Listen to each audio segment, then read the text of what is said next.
Hello सखीज kitchen मीनाक्षीमध्ये तुम्हा सर्वांचं खूप खूप स्वागत। आज मी नाचणी सत्वयुक्त पौष्टिक आणि चविष्ट असे मोदक कसे बनवायचे ते दाखवणार आहे।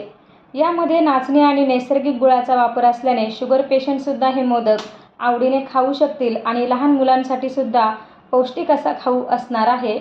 यामुळे व्हिडिओ शेवटपर्यंत स्किप न करता पूर्णपणे पहा। चला तर मग रेसिपीला सुरुवात करूयात। नाचणी सत्वयुक्त मोदक बनवण्यासाठी इथे मी 1 कप नाचणी सत्वयुक्त पीठ घेतलेला आहे।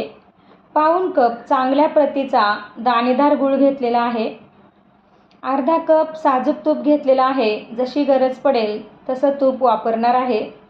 पाव कप सुक्या खोबऱ्याचा किस घेतलेला आहे आणि पाव कप गावरान तीळ घेतलेले आहे। पाव कप काजू बदामाचे बारीक तुकडे करून घेतलेले आहेत। 6 ते 7 वेलचीमध्ये 2 चमचे साखर घालून त्याची पूड करून घेणार आहे। कढईमध्ये सुरुवातीला 2 ते 3 चमचे तूप घालायचं आणि तूप जास्त गरम होऊ न देता लगेचच त्यामध्ये पीठ घालून घ्यायचं आहे। सुरुवातीचे 5 मिनिटे मंद ते मध्यम गॅसवर पीठ एकसारखं हलवत व्यवस्थित भाजून घ्यायचं। मी इथे नाचणीच्या पिठाऐवजी नाचणी सत्वयुक्त पीठ घेतलेलं आहे। या पिठामध्ये लोह आणि कॅल्शियमचं प्रमाण भरपूर असतं। नाचणी ही पित्तशामक, थंड, रक्तदोष दूर करणारी, शरीरात ऊर्जा निर्माण करणारी, थकवा घालवणारी असल्याने आबालवृद्धांसाठी खूप फायदेशीर असते आणि आजारपणानंतर अशक्तपणा आला असेल तेव्हा नाचणी सत्वयुक्त पेज दिली जाते, कारण नाचणी ही पचायला हलकी असते आणि पौष्टिकसुद्धा असते। 5 मिनिटे मंद ते मध्यम गॅसवर पीठ व्यवस्थित भाजून घेतलं की यामध्ये आता 1 पळी तूप घालून घ्यायचं आहे, 1 छोटी पळी, आणि गॅस अगदी बारीक करायचा आहे आणि मंद गॅसवरच आता हे पीठ पुन्हा आपल्याला 5 मिनिटे भाजून घ्यायचं आहे। यामध्ये गुठळ्या अजिबात राहू द्यायच्या नाही। पीठ व्यवस्थित भाजत आलं की रंग बदलतो आणि खमंग असा सुगंध येऊ लागला की समजायचं पीठ भाजत आलेलं आहे। आता हे पीठ भाजत असतानाच यामध्ये तीळ आणि खोबरं घालून घ्यायचं आहे। गरम पिठात ते व्यवस्थित भाजलं जातं, म्हणून अगोदर भाजून घेतलं नाही।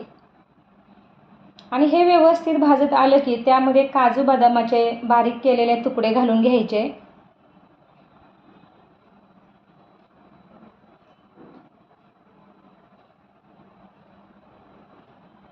आणि 1 कप किंवा 1 वाटी पीठ भाजण्यासाठी 10 ते 12 मिनिटे लागतात। पीठ खूप भाजायचं नाही किंवा खूप कच्चंही ठेवायचं नाही, व्यवस्थित भाजायचं आहे। याच पिठाचे अशाच प्रकारे लाडूसुद्धा केले जातात।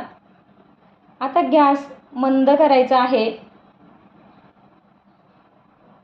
आणि 1 मिनिट भाजून पूर्णपणे बंद करून टाकायचा आणि हे मिश्रण पूर्ण कोमट होऊ द्यायचं आहे आणि नंतरच त्यामध्ये गूळ घालायचा। जर गरम पिठामध्ये जर गूळ घातला तर मिश्रण खूप कडक होईल आणि मोदक चांगले येणार नाहीत। आता यामध्ये गूळ घालून घ्यायचा आणि आपण वेलचीमध्ये 2 ते 3 चमचे साखर घालून त्याची पावडर करून घेतलेली होती, ती सुद्धा घालून घ्यायची। 2 चमचे साखर यामध्ये आल्याने त्यामधला मी जो गूळ आहे तो सुद्धा 2 चमचे बाजूला केलेला आहे, म्हणजे जास्त गोड होत नाही। आणि जर शुगर पेशंटसाठी खास लाडू किंवा मोदक बनवायचे असतील तर 1 वाटी पिठासाठी अर्धी वाटीच गूळ घ्यायचा, त्यापेक्षा जास्त घ्यायचा नाही। मिक्सरमध्ये आपण हे मिश्रण व्यवस्थित फिरवून घेतलेलं आहे, मात्र अर्धं मिश्रण रवाळ ठेवले आणि अर्धं मिश्रण खूप बारीक करून घेतलं, म्हणजे खाताना लाडू टाळ्याला चिटकत नाही। थोडं तूप मी पुन्हा घालून घेतले आणि आपलं थोडं तूप उरलेलं आहे, कारण यामध्ये खोबरं, तीळ, काजू आणि बदाम असतात, त्यामध्ये सुद्धा तेल असतंच, त्यामुळे जास्त गरज पडत नाही। साच्याला व्यवस्थित तेल लावून घ्यायचं किंवा तूप लावून घ्यायचं आणि अशा पद्धतीने व्यवस्थित मिश्रण टोकापर्यंत दाबून बसवायचं, म्हणजे मोदकाला छान आकार आला पाहिजे आणि मोदक छान दिसतो। तुम्ही बघू शकता सुंदर असा मोदक आपला इथे तयार झालेला आहे। हे नाचणी सत्वयुक्त पीठ बनवण्यासाठी नाचणी स्वच्छ धुवून एक दिवसभर पाण्यात ठेवायची। नंतर रात्री निथळून कॉटनच्या कपड्यात घट्ट बांधून ठेवायची, म्हणजे तिला छान मोड येतात। आणि ही मोड आलेली नाचणी दिवसभर फॅनखाली सुकून घ्यायची आणि नंतर बारीक दळून आणायची। सुरुवातीला चाळणीने चाळून घ्यायची, पुन्हा वस्त्रगाळ केलं की खाली जे पीठ राहतं तेच आपलं नाचणी सत्वयुक्त पीठ तयार मिळतं आपल्याला, आणि जे खूप पौष्टिक असतं। आणि अशाच प्रकारे आपल्याला सगळे मोदक बनवून घ्यायचे आहेत। खूप छान असे मोदक तयार झालेले आहेत। असे पौष्टिक, चविष्ट, सात्विक नाचणी सत्वयुक्त मोदक तुम्हीसुद्धा नक्की बनवून बघा, खूप छान होतात। आणि तुमचे मोदक कसे झाले आहेत हे कमेंटद्वारे सांगायला अजिबात विसरू नका। आणि आपल्या सखीज किचन मीनाक्षी या चॅनलला अजूनही सबस्क्राईब केलं नसेल तर लाईक, शेअर आणि सबस्क्राईब नक्की करा। थँक्यू. बाय.